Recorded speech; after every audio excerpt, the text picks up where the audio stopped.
আসসালামু আলাইকুম প্রিয় শিক্ষার্থী বন্ধুরা, আজ আমি ডিগ্রি পরিবর্তনের নিয়ম পার্ট 2 তোমাদেরকে বুঝিয়ে দেওয়ার চেষ্টা করব।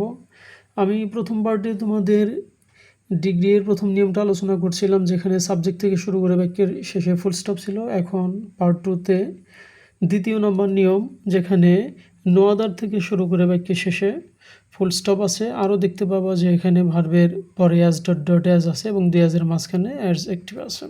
তাহলে এই ধরনের পজিটিভ থেকে যখন আমরা কম্পারেটিভ করব, ওই আগের নিয়ম অনুযায়ী আমরা অবজেক্টটাকে সাবজেক্ট বানাবো।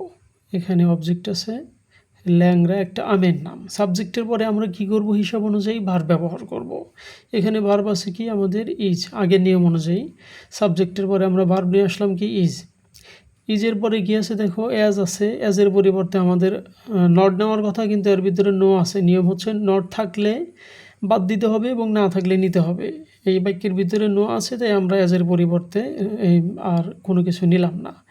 এরপরে কি আছে, সুইট, এক অংশ বিশিষ্ট শব্দ। একে যখন আমরা কম্পারেটিভ করব, তাহলে তো আমরা বলছিলাম যে এক অংশ বিশিষ্ট শব্দকে যখন আমরা কম্পারেটিভ করি, তার সাথে কি হয়, আমাদের ইয়ার হয়। এরপরে কি আছে, অ্যাজ ডট, আরেকটা অ্যাজ আছে। এই অ্যাজের পরিবর্তে আমরা দেন ব্যবহার করব। দেখো সব শেষ হয়ে গেল। তাহলে আমরা কি করছি, প্রথমে অবজেক্টটাকে সাবজেক্ট বানাইছি, এরপরে ভার্ব নিছি, ভার্বের পরে অ্যাজ, এর পরিবর্তে আমরা নট নেব, কিন্তু নো আছে দেখে আমরা প্রথমে ক্যান্সেল করলাম। এরপরে সুইট, এক অংশ বিশিষ্ট শব্দের শেষে আমরা ইয়ার যোগ করলাম, পরে আরেকটা অ্যাজ আছে, অ্যাজের পরিবর্তে আমরা দেন ব্যবহার করলাম।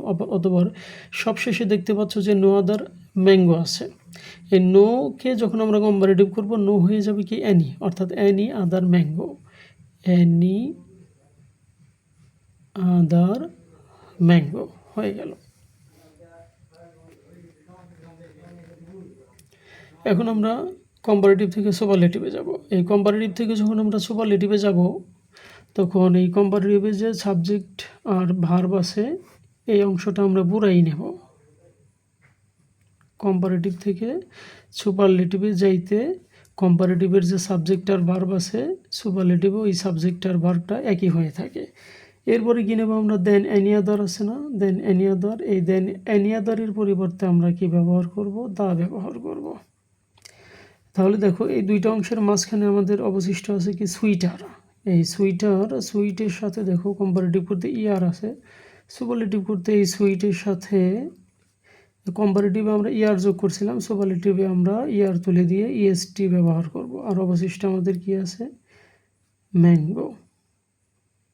তাহলে আবার বলছি, কম্পারেটিভ থেকেও যখন আমরা সুপারলেটিভে যাব, সাবজেক্ট আর ভার্ব এক, দেন এনি আদারের পরিবর্তে আমরা ব্যবহার করব কি, দা, এবং দুই অংশের মাঝখানে কি আছে, সুইটার। সুপারলেটিভ করতে সুইটের সাথে কি হবে, ইএসটি। অবশিষ্ট আছে আমাদের ম্যাঙ্গো। তাহলে এই নিয়ম অনুযায়ী যদি আমরা আরেকটা তোমাদেরকে বুঝিয়ে দিয়ে থাকি, দেখতে পাবা যে ওই একই নিয়মে অবজেক্টটাকে আমরা কি বানাবো, সাবজেক্ট বানাবো, সাদি।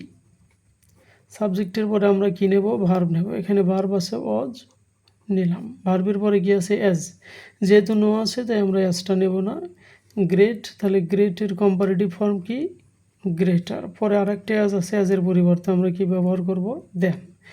সবশেষে আমরা কি করব, এই যে প্রথম অংশ যতটুকু আছে ততটুকু আমরা নেব। নোকে আমরা কি লিখব, অ্যানি। এই নো এর পরিবর্তে আমরা কি লিখব, অ্যানি আদার পোয়েট। তাহলে দেখো আমরা কম্পারেটিভ করলাম, এখন আমরা সুপারলেটিভ করে দেখাবো। কম্পারেটিভের যে সাবজেক্ট আর ভার্ব, সুপারলেটিভের সাবজেক্ট আর ভার্ব একই রকম হয়। আবার দেন এনি আদারের পরিবর্তে আমরা কি ব্যবহার করব, দা। অথবা দুই অংশের মাঝখানে কি আছে, গ্রেট আছে। এই গ্রেটের সুপারলেটিভ ফর্ম হচ্ছে কি, ইয়ার তুলে দিই, ইএসটি দেবো। অবশিষ্ট কি আছে আমাদের,